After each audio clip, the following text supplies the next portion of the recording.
Welcome to B2B Marketers on a Mission, a podcast for B2B marketers that helps you to question the conventional, think differently, disrupt your industry, and take your marketing to new heights. Each week, we talk to B2B marketing experts who share inspirational stories, discuss their thoughts on trending topics, and provide useful marketing tips and recommendations. And now, here's your host and co-founder of Bliss Consulting, Christian Klepp. Ladies and gentlemen, welcome to this episode of the B2B Marketers on a Mission podcast, where you get your weekly dose of B2B marketing insights. I'm your host, Christian Klepp, and today I am absolutely thrilled to be joined by someone, dare I say it, who is an absolute powerhouse in the world of B2B marketing, right? So she's been named by Top Rank as one of the 50 top B2B marketing influencers in 2019. She hosts her own podcast. She's a startup mentor, and she's an avid LinkedIn video content creator. I mean, I could go on and on and on, but I would rather let her do all the talking. So without further ado, let's give it up for Kathleen Booth. Kathleen, welcome to the show. Thank you so much for having me, Christian. I am so honored to be here.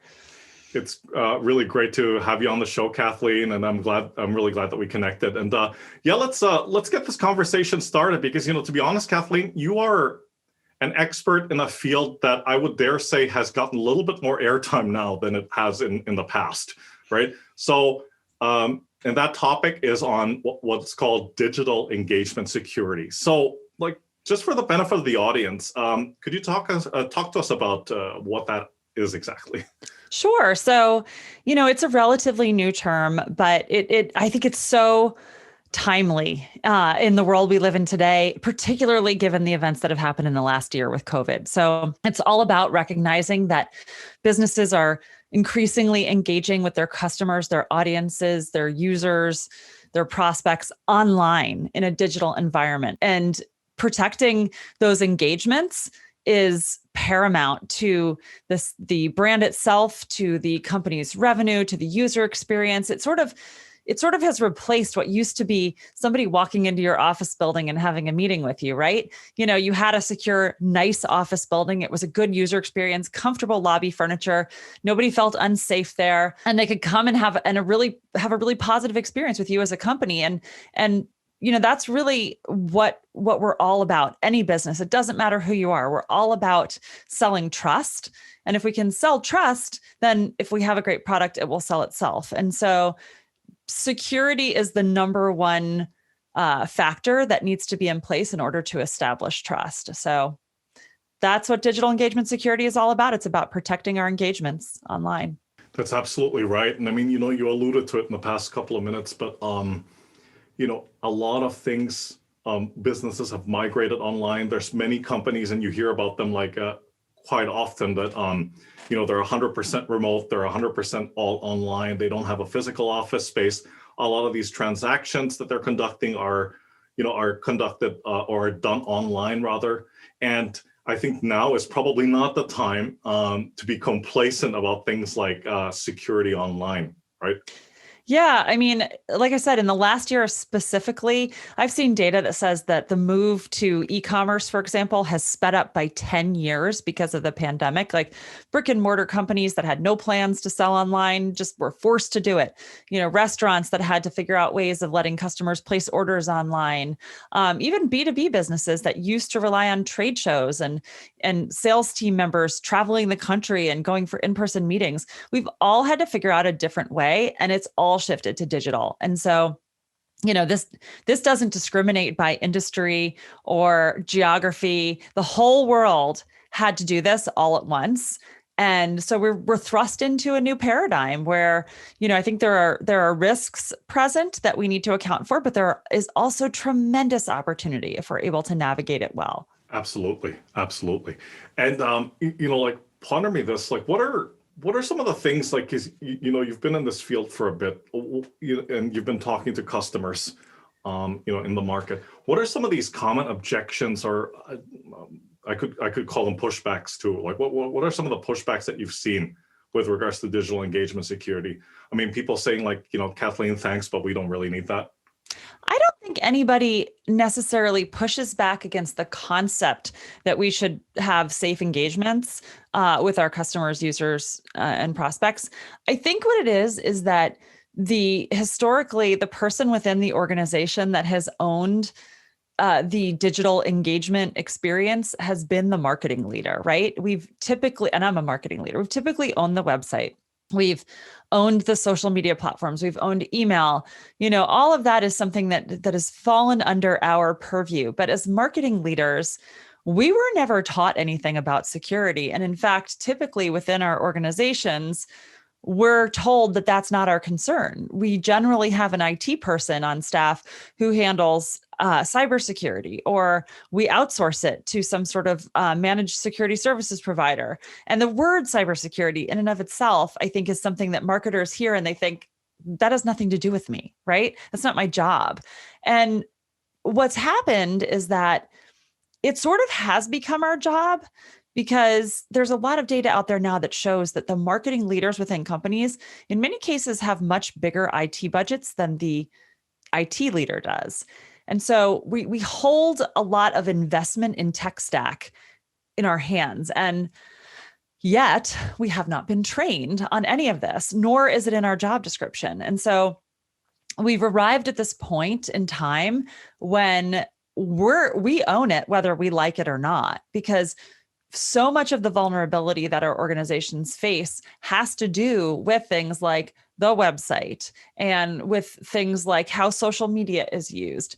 And yet we've never been equipped to even understand the full scope of the risks. And so I wouldn't say it's a pushback about the concept. It's more of a pushback about who should own it and how severe of a risk it is, because I do think there's a lot of misunderstanding around really what's at stake here. Yeah, exactly. And I mean, you brought up so many great points with regards to that. And, I've been doing some reading on that topic, like, on different online channels. And it does come down to being, if we're talking about cybersecurity, it eventually becomes a collective effort, right? Because like you were alluding to it earlier, the marketing leaders, a lot of the channels that they're looking at, where they're implementing their initiatives and tactics, they're all online, they're all digital, right?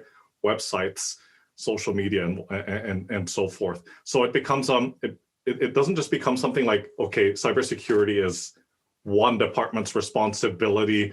You install this software and you're good to go. It's really a and I'm sure you're going to talk about this later on, but like it's a combination of systems and processes as well, and these buzzwords like cyber vigilance, cyber resilience, all of those things come into play as well, right?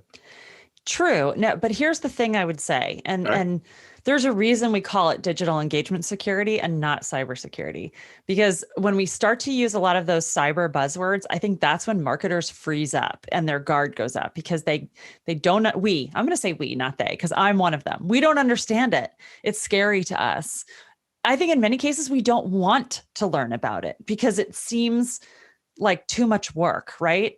And there's also definitely this dynamic that exists in the world, even amongst certain cybersecurity practitioners, of like, if I don't know it happened, then I can't be held responsible for it, right? And so as soon as I become aware, all of a sudden I have to own it. And so there's a lot of reticence around that. But so that's why we really call this digital engagement security, because it's about protecting interactions that the brand has with the customer. We don't say it's about hardening your defenses for your server or your files or what have you. That's when it starts to sound kind of scary. But I think everybody can get behind protecting revenue and brand and user experience, which is where the marketing leader really comes into play. And so there are a lot of real threats happening. There's a lot of real examples out there of where this is coming into play. But there's not a lot of education for marketers on it. Exactly. That's a great point. And speaking of which, you gave me a perfect segue into the next question, which was about and I know this is something that you guys do over at clean.io, but elaborate a little bit, if you can, on some of these different threats that are out there in the market.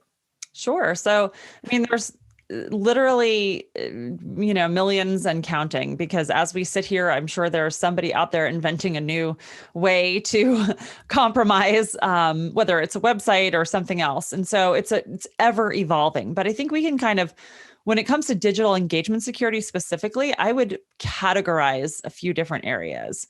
I would say there's actual like threat of hacking, data leakage. And it's not just data leakage, it's also control over your properties. So I'll start with that one because I feel like as marketers, we've always been taught that we own our website, right? We talk about you don't really own social media. You're on Facebook's platform, they can change the rules.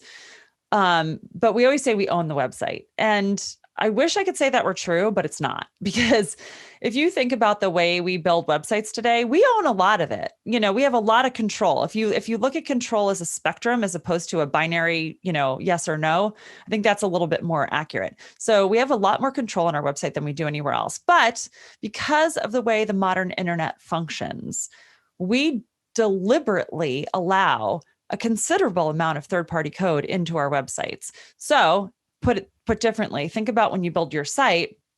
First of all, most of us these days are not hard coding HTML sites. We're building on a CMS, a content management system, whether that is WordPress or HubSpot or any one of the numbers of other CMSs out there. That's third-party code. And then there are also plugin marketplaces that we use to add functionality to our sites, whether that's feeding in our Instagram feeds or putting a calendar plugin on the site or a chat bot. We're putting all of that on. And those are and then we're also adding script. We're adding Google Analytics and all kinds of other, advertising pixels.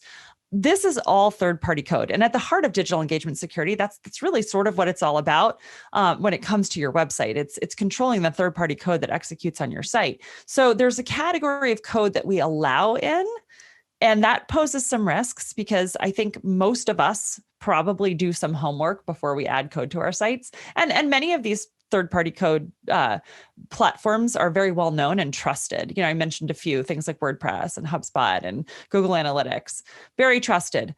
But that's not to say that we should turn a blind eye and assume it's going to be okay. Because, for example, about a year ago, a little over a year ago, the US government released a major announcement saying that there was a very widely used WordPress theme sold through the Envato marketplace, which is a trusted marketplace, that was actually a Trojan horse for a hacking group. And the whole purpose behind it was to harvest personally identifiable information that passed through the website. And it was installed on, hundreds of thousands of websites around the world. And so that's just an example of like code that we actually put on our sites that could be making us vulnerable and jeopardizing our brand and our user experience and our revenue. Now, then there's the whole category of code that we don't deliberately put on our sites, but that runs there anyway. And that could be somebody trying to hack our site, which happens. Certainly, we all have heard things like the Colonial Pipeline. There's so many different hacks that are out there. But I look at that as probably less common than other issues. For example, and this was a huge eye-opener to me when I started working in this field, browser extensions. So as users, we put all kinds of browser extensions in our browser. I'm looking at my browser right now, and I probably have 30 of them.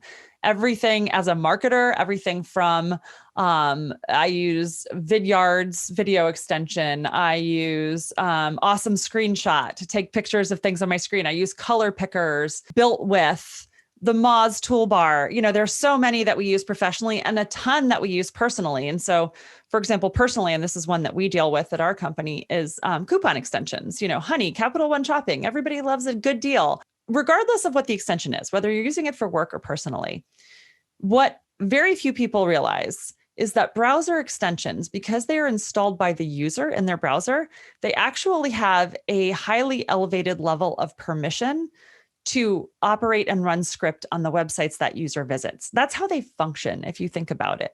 So a good example would be a color picker. And maybe listeners have used these, maybe they haven't. But the idea is, if you're working in marketing and you want to know the hex code or the RGB code or the PMS code of a particular color you see on a website, these extensions let you put an eyedropper over the color on the site, and it'll tell you what color it is. Well, it does that by running code on that site that site has not said, hey, come in, you can do this. Your browser extension has a higher level of permission to do that. They don't need the website to allow them to do it. So that is great for the user, but in some cases, these extensions can be either deliberately malicious in the sense that they can carry viruses, or they can just be what I would classify as untrusted. And in being untrusted, they can affect the user experience on the website, and in fact, in some cases, affect brand revenue.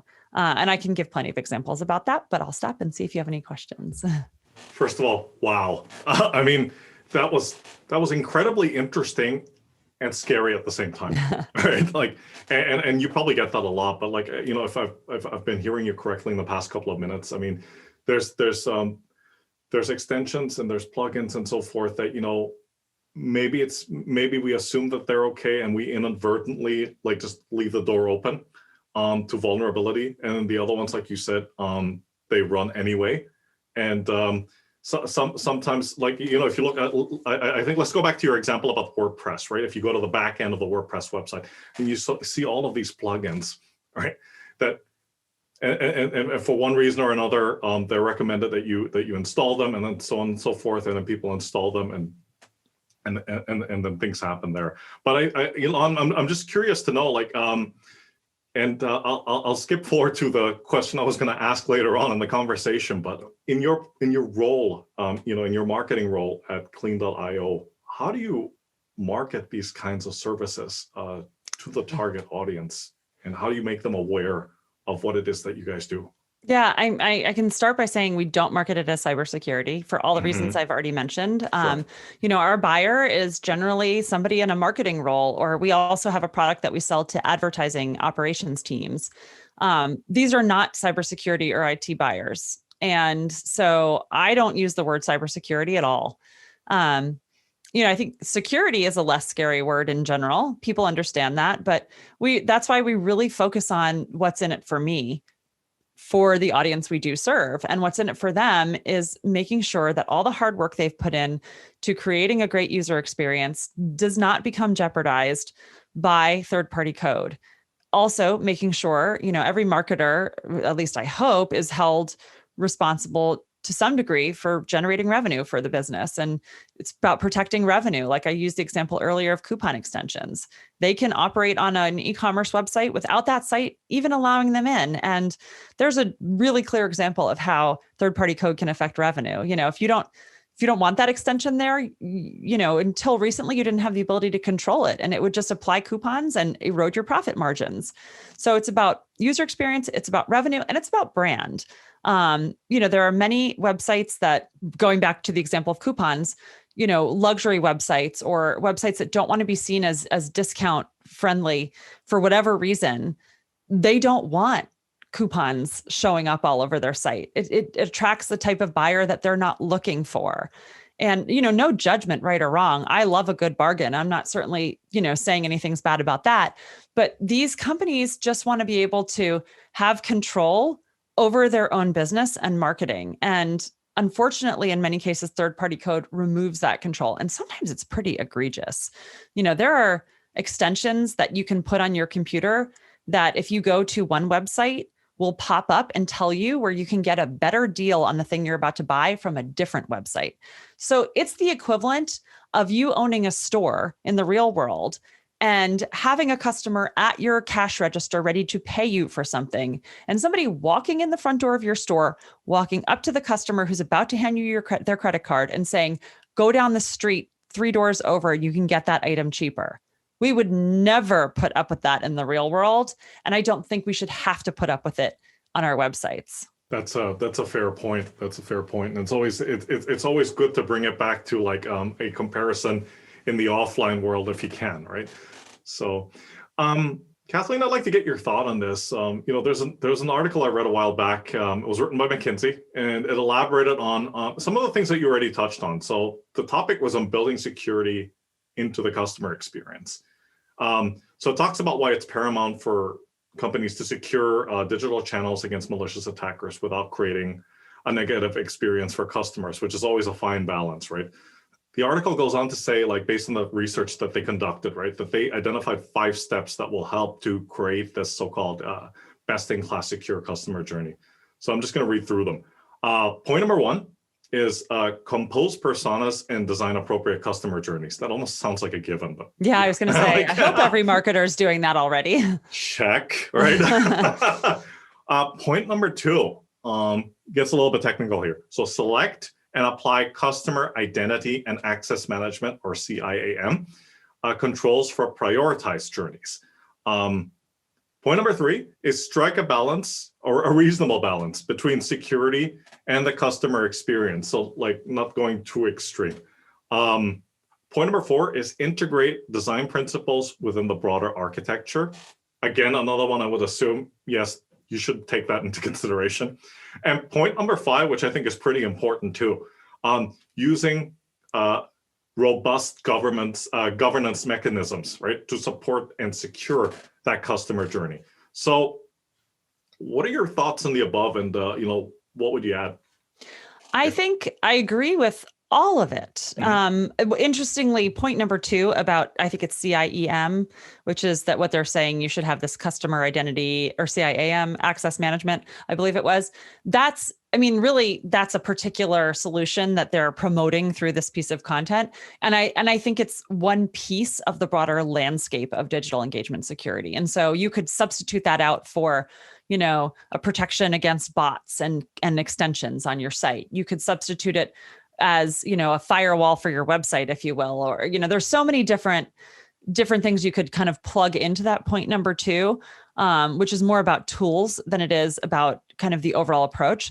But I think I agree with all of it. I do think it starts with understanding your audience and the journey they're going to go on. When we talk about digital engagement security, you need to know what those engagements are, and you need to map them out and think about where they could go wrong in order to then secure them. And the thing I would say is missing is, let's see, step 2 was the CIAM. Then there was, remind me of what the next ones were, because I had. Yeah, no problem. Something very specific. So CIAM, and then the third one was striking a balance between security and the customer experience. Yes. Yeah. Okay, I remember. Yeah. So absolutely, customer experience and security, balancing that is critical, because people are the greatest point of failure. This isn't what's missing, but I did want to add this. I used to work in cybersecurity as a head of marketing, and we always said every individual person is their own CISO, Chief Information Security Officer, meaning that you can have all kinds of protections in place, but if somebody finds them cumbersome, they're going to find a way around them. Right? They're going to make their own decision about what kind of security measures they need to take, because human nature, right? Like, let's find the easy way out. I always talk about it like how rivers form through mountains. Like water looks for the easiest path, and so do people when it comes to cybersecurity. But the thing that I think is missing from that article is the ongoing monitoring, and maybe this falls under governance, but when we talk to customers, oftentimes the focus on digital engagement security comes up when there's a problem, right? And the really savvy businesses know there's a problem because they're really looking closely at their analytics. And again, we talk to marketers, and so I'm really thinking here about marketing analytics. And for example, so our coupon product, people only realize there's a problem with coupons if a couple of things happen. Number 1, they see a coupon code that they've issued all of a sudden spike in usage, which generally means it's gotten picked up by an extension.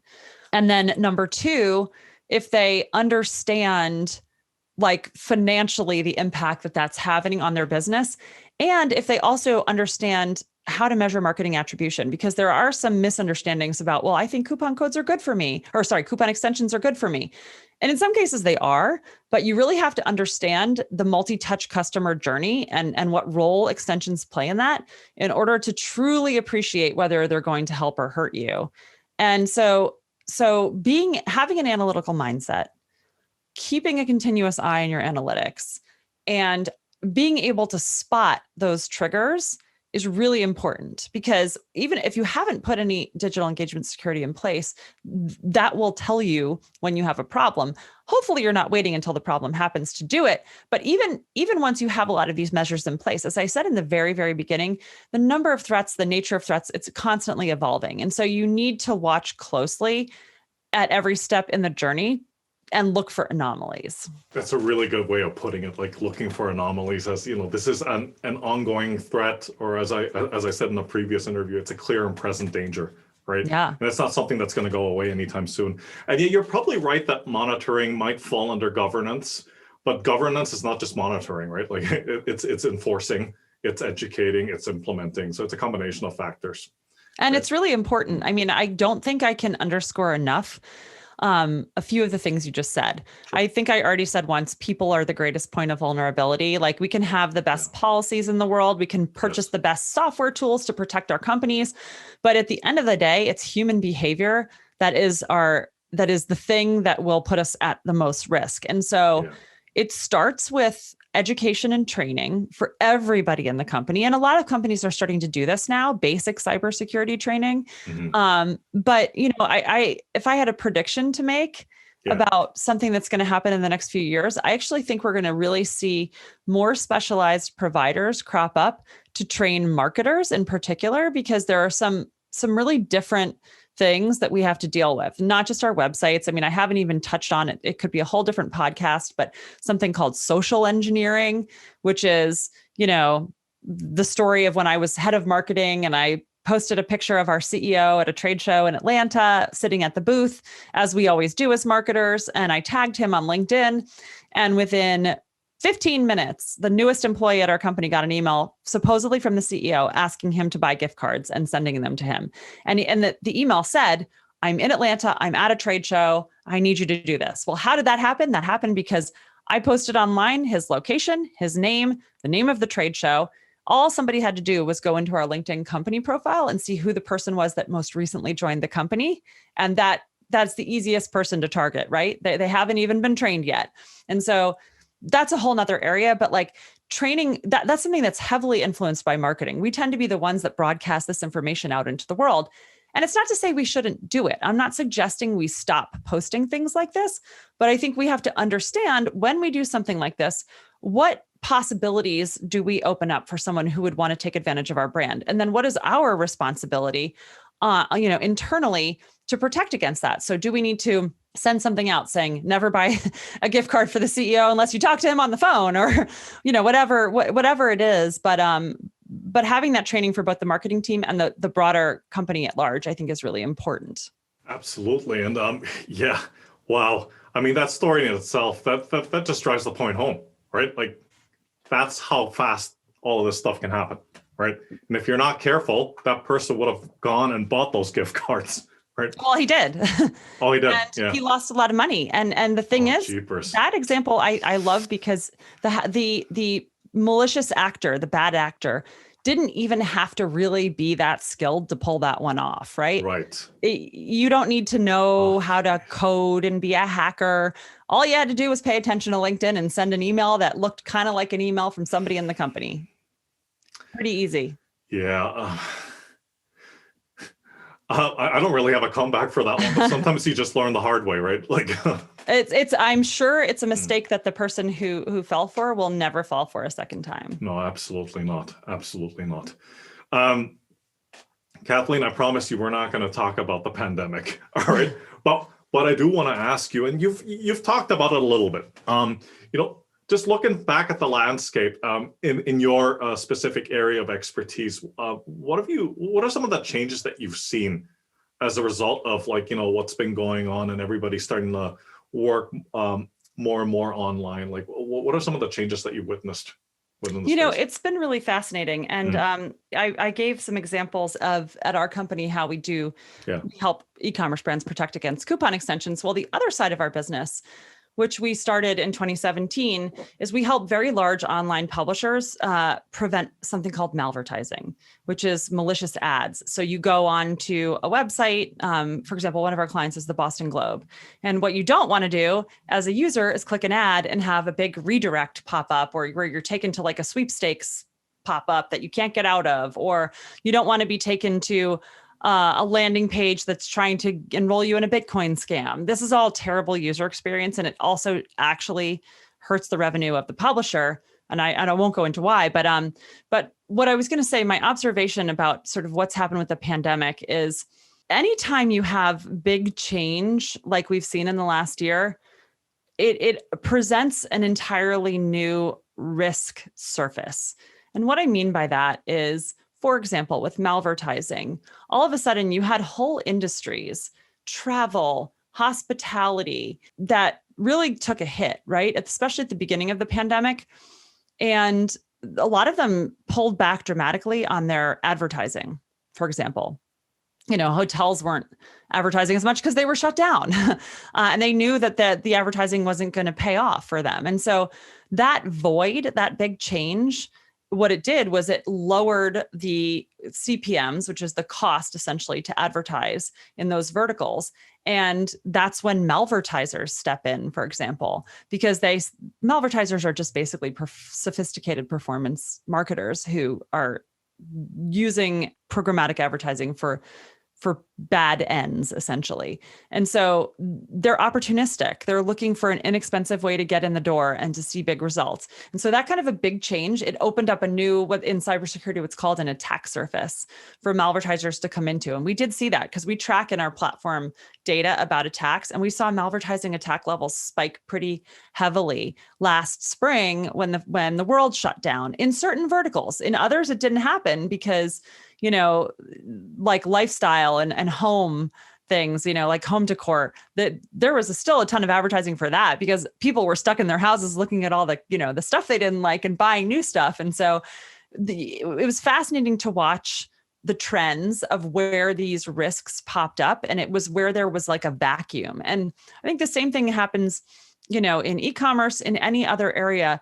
When it comes to digital engagement security, it's all about opportunity. And these people are waiting for opportunities. And so what I would say is, let's not give it to them. I think as marketers, it's about not sticking your head in the sand. It's about taking proactive measures to protect your brand before the risk happens. Exactly. It's the old prevention before detection adage, right? Yeah. Yeah, exactly. This is the part of the conversation where, it gets pretty passionate. You've answered a lot of these questions very passionately. But what's a commonly held belief in your area of expertise that you strongly disagree with, and why?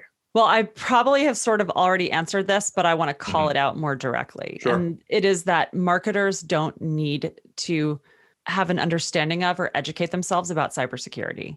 And just because I don't call it cybersecurity when I talk about digital engagement security doesn't mean that really we still need to learn about it. We were never taught about it in school. You could major in marketing and never hear anything about this. If you go through any kind of other professional training program on marketing, probably nobody's going to mention it, but we need to take greater ownership. It is a real failing of the marketing profession that it has not stepped up and recognized that with all of the money we're pouring into websites, into other tools that operate on the websites, into tools that hold the personally identifiable information of our customers, it is really a shame that we as an industry have not stepped up and taken greater ownership over educating ourselves about how to make sure we're safeguarding all of the information that we hold and all of the experiences that we're responsible for protecting. That answer in itself was worth the entire interview's weight in gold, I have to say. But it's to your point. I didn't learn about this when I was in university, and I majored in marketing as well. And the old saying is ignorance is bliss, right? Like people are like, okay, I don't know about it. I don't want to know about it. And then somehow the problem gets solved. But that obviously isn't the case here. Well, and I think what's really scary is if we wait for our organizations to put this in our job description or to goal us around it, too late. It's going to be too late. And what's going to happen is something embarrassing, damaging. It could be the website gets hacked and taken over. It could be something else. But the very heart of what we are responsible for in our jobs, the brand, the user experience, the revenue, these things are the things that we're already responsible for. And whether you want to recognize it or not, security plays into that in a big, big way. Absolutely. And they are at risk of getting, for lack of a better description, a risk of getting compromised. Absolutely. Right? Yeah. Kathleen, I mean, these are some like fantastic insights and the super informative conversation. Please do us the honor of telling us a bit about yourself. Oh boy. So I have a sort of a strange story. I mean, I've been in marketing Love for a it. long time. Love it. I actually spent the first 10 to 15 years of my career Mhm. not working in marketing. I worked in international development consulting. Okay. But I had done, I spent a lot of time in school because I didn't know what I wanted to be when I grew up. So I studied international development and then I also studied marketing. And so I Mhm. came out of school with this MBA in marketing. And it wasn't until the tail end of my international development career that I started using it. I was Yeah. doing more work on strategic communications. So when I decided to get married and have children and I couldn't travel around the world anymore, my husband and I started a marketing agency and it was a great experience. 11 Wow. years of working with a ton of different brands, in many different industries, Hmm. B2B, B2C, local, national, international.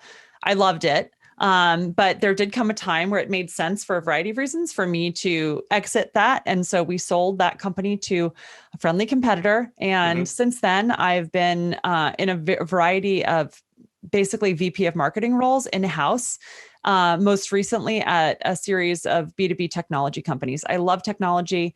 I've always loved cybersecurity. I had a lot of cybersecurity clients when I had my agency, Right. and I happen to live very close to the National Security Agency. So there's a lot of companies in that vertical close to where I live. And I think where I am now, Clean.io, it's really come full circle because it's Mhm. a company where I get to market to marketers, which is what I've done my whole career, Sure. and also deal with cybersecurity, even though we don't call it that. So kind of married two things that don't often get found together, which I love. But that's sort of who I am professionally. And then outside of work, I host the Inbound Success podcast, Mhm. which is coming up on its 200th episode, Wow. like really soon. So Fantastic. that's been exciting. Yeah. Amazing story, Kathleen. And I have to say, I think you're probably the first person that's told me, yeah, I live close to the NSA, right? Like, Well, I don't work there, so I guess I can say that. I probably shouldn't work there because I'd have loose lips. probably not. Probably not. Kathleen, thank you so much. This has been such a great session, and thanks so much for coming on and sharing. What's the best way for people out there to touch base with you, connect with you? Absolutely. So you can, of course, go to clean.io, which is our company name and our website, and you'll find Hmm. more information on me there. Or you can connect with me on LinkedIn. I love LinkedIn. I spend a lot of time there, and I will definitely accept your connection request and happy to answer any questions. Fantastic. Kathleen Booth, this has been an absolute pleasure. Thanks again for your time. So take care, stay safe, and talk to you soon. Thanks, Christian. Bye for now.